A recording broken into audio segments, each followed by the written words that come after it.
ازيكم يا شباب عاملين ايه؟ النهاردة تاني يوم في السنة الجديدة، الجمعة 2 يناير. بذكركم واذكر نفسي بقراءة سورة الكهف، وجمعة مباركة علينا وعليكم وعلى أمة محمد إن شاء الله. ندخل في موضوعنا بقى. السنة الجديدة بدأت اهي، احنا 2026 تاني يوم في السنة الجديدة، ومعاها صفحة فاضية، صفحة ممكن نكتب فيها أي حاجة بنحبها. بس قبل ما نبدأ حابب أقولك على حاجة. السنة الجديدة مش بس أرقام في التقويم كده وخلاص. السنة الجديدة هي فرصة، أيوة فرصة نبتدي بيها حياة مختلفة خالص.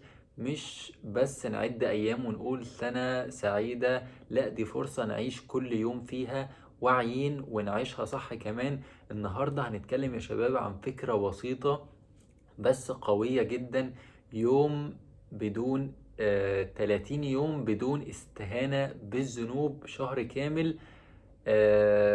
شهر نقف فيه مع نفسنا، ونقول مش هنسيب حاجة صغيرة تعدي عليا كده من غير ما أحاول أكون أحسن.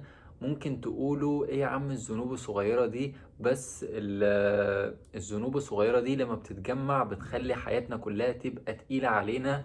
يعني كل كلمة جارحة، كل نظر غلط، كل تصرف ممكن يأذي حد أو حتى نفسك. النهاردة هنشوف إزاي نقدر آه، نوعي نفسنا بكل حاجة ونتصرف بحكمة ونخلي بداية 2026 مختلفة عن أي سنة فاتت. يلا بينا ندخل في الموضوع على طول. أول نقطة معانا وعي بالذنوب الصغيرة. تعالوا نفكر مع بعض شوية كده. ساعات احنا بنقول دي حاجة بسيطة، دي حاجة بسيطة مش مهمة. بس الحقيقة ان اي حاجة صغيرة بنعملها غلط ممكن تكبر مع الوقت. يعني مثلا كلمة جارحة تقولها أو تقولها لحد، أو نظر غلط تشوفه كده، أو حتى فكرة سلبية بتيجي في دماغك، كلها تعتبر ذنوب صغيرة ومحسوبة. النهاردة آه هنتكلم يعني عن 30 يوم بدون استهانة بالذنوب، يعني شهر كامل. الشهر كامل ده هنتعلم نبص عليه للتفاصيل دي بعين واعية كده. مش بس لما تعمل حاجة كبيرة تقول لنفسك لازم أصححها، لا دي حتى الحاجات الصغيرة اللي ممكن تروح وتيجي كده لو ركزت فيها النهاردة هتحس بالفرق. مثال صغير مثلا فور اكزامبل، لو حد قالك حاجة مضايقاك ممكن تغضب وترد بكلمة جارحة، صح؟ او ممكن توقف كده، او ممكن تقف تاخد نفس وتفكر قبل ما تتكلم. نفس الكلام مع التفكير السلبي بالظبط. لو فكرت بطريقة وحشة عن حد ده برضو يعتبر ذنب صغير، ايوه ممكن تسيبه يتراكم جوه قلبك. الوعي بالذنوب الصغيرة هو انك تبقى مركز في كل حاجة، كل كلمة، كل تصرف، كل فكرة. لو النهاردة حاولت تلاحظ كل حاجة، تحس بالمسؤولية عن نفسك وتصرفاتك، هتلاقي يومك اتغير صدقني، وهتبدأ تحس بالراحة والرضا الداخلي من جواك. وبكده مجرد ما تبقى واعي بالذنوب الصغيرة دي هتكون خطيت خطوة كبيرة جدا في حياتك. لو يوم واحد بس من الوعي ده ممكن يكون بداية لتغيير كبير. تخيل لو كل يوم بتعمل كده لحد آخر الشهر، حياتك هتبقى مختلفة خالص. تاني نقطة معانا بقى وهي التوقف قبل التصرف. بمعنى ايه؟ تعالوا نفكر مع بعض شوية كده. ساعات احنا بنعمل حاجات من غير ما نفكر فيها خالص اصلا، وده اللي بيجيب لنا مشاكل كتيرة جدا. حتى ولو اصغر حاجة ممكن تعملها بسرعة، كلمة تتقال بالغلط، حركة بسيطة تعملها، تصرف صغير يصدر منك، ممكن يأذي حد او حتى نفسك. النهاردة 30 يوم بدون استهانة بالذنوب، يعني هنتعلم نقف قبل أي تصرف.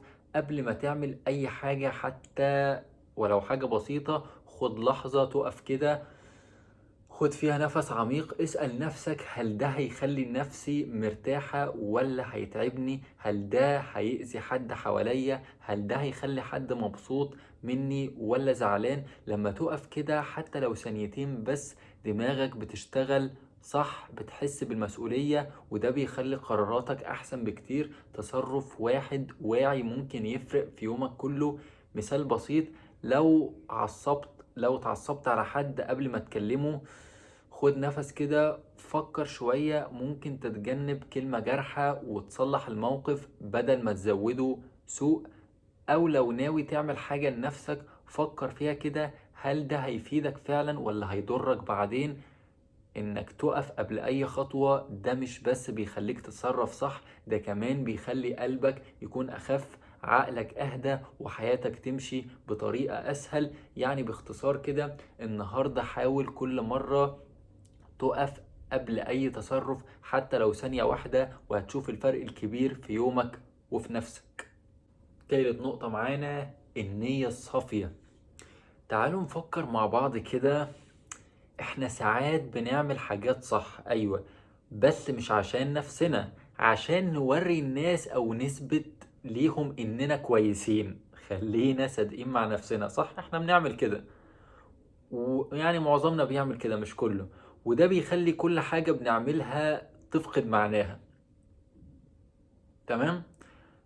النهاردة بقى هكلمكم عن يعني او رأس موضوعنا اللي هو 30 يوم بدون استهانة بالذنوب.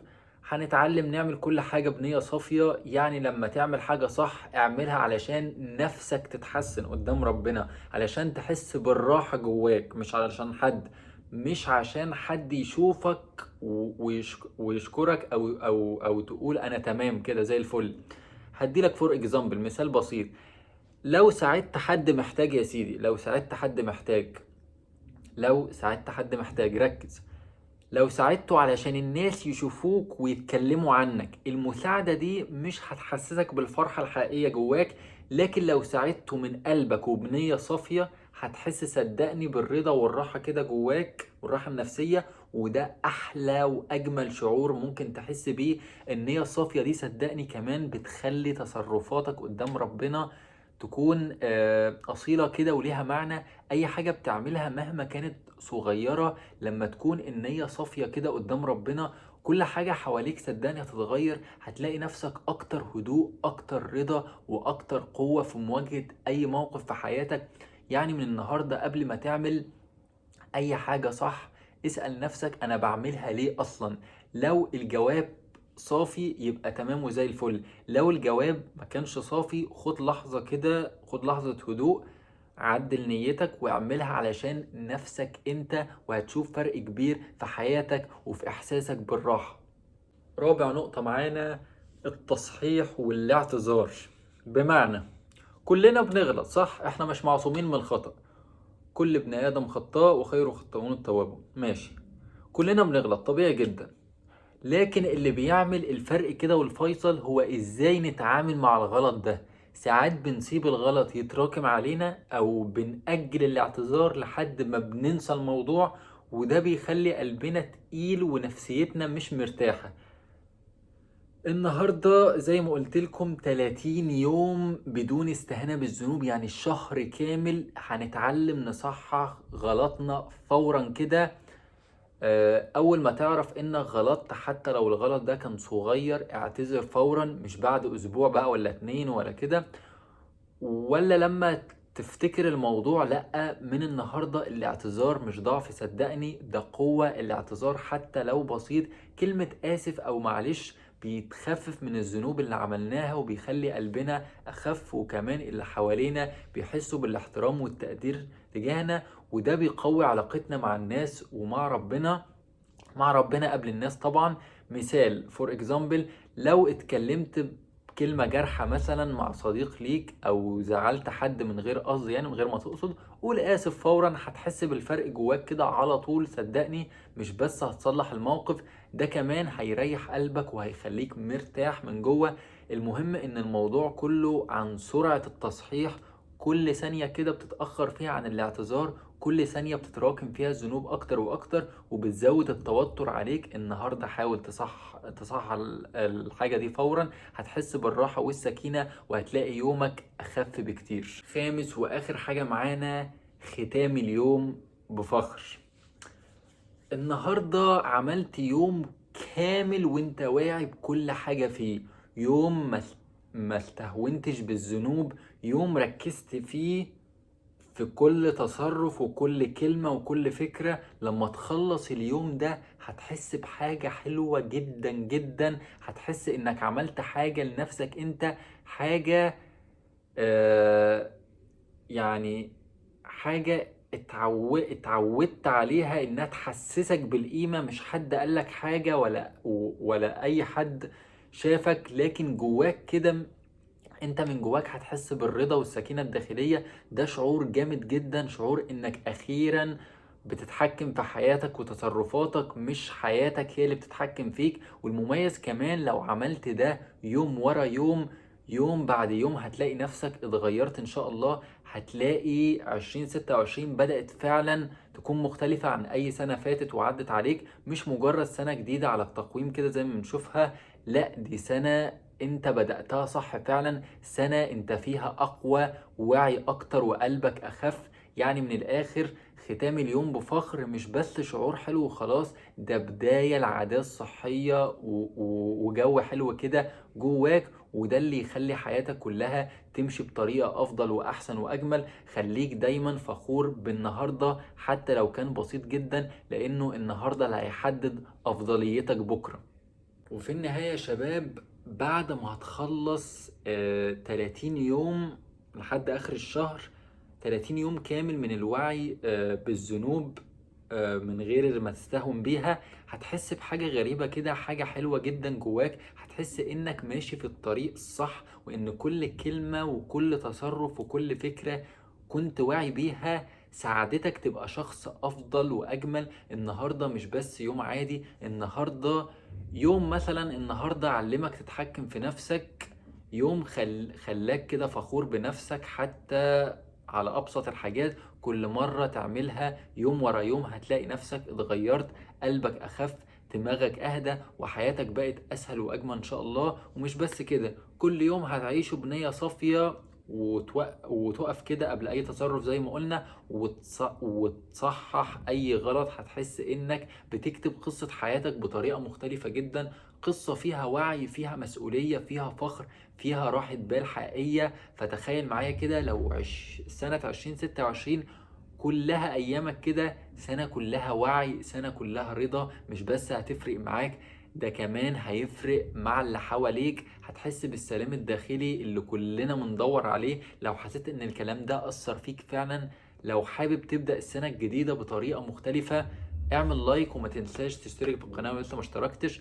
لو لسه أول مرة بتشوفنا، فضلا وليس أمرا، انزل اخبط زرار الاشتراك جميل بتاعك في القناة، وفعل زرار الجرس عشان كل فيديو جديد يوصل لك هنا. ودايما افتكر ان البداية الصح بتبدأ منك انت. اليوم ده اللي هتعيشه النهاردة هو اللي هيحدد كل يعني اليوم اللي هتعيشه النهاردة هو اللي هيحدد كل حاجة جاية بعد كده. خلي كل يوم يكون ليه قيمة عندك، واوعى تقلل من اللي جواك. السنة الجديدة بدأت وانت كمان تقدر تبدأ صح. وبس كده. اللهم لا تتركني للضلال ولا تخلى عني الخطيئة، والهمني راحة الضمير حتى أستطيع أن أنام. وما تدري نفس ماذا تكسب غدا، وما تدري نفس بأي أرض تموت. سلام من الله على الجميع. أشوفكم الفيديو الجاي. سلام.